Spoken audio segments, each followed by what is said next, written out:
You ask Tiger to solve. This deals with linear equations with one unknown. The final result is x equals 13. Let's solve it step by step. Simplify the expression.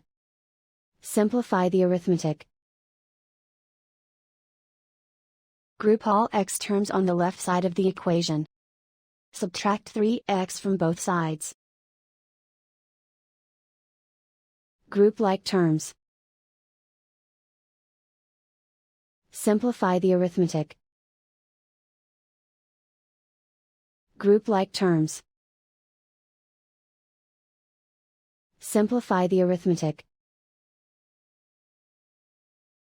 Group all constants on the right side of the equation. Subtract 5 from both sides. Simplify the arithmetic.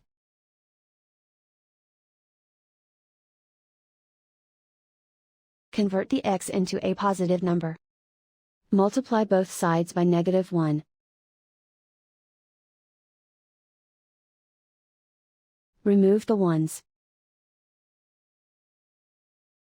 Simplify the arithmetic.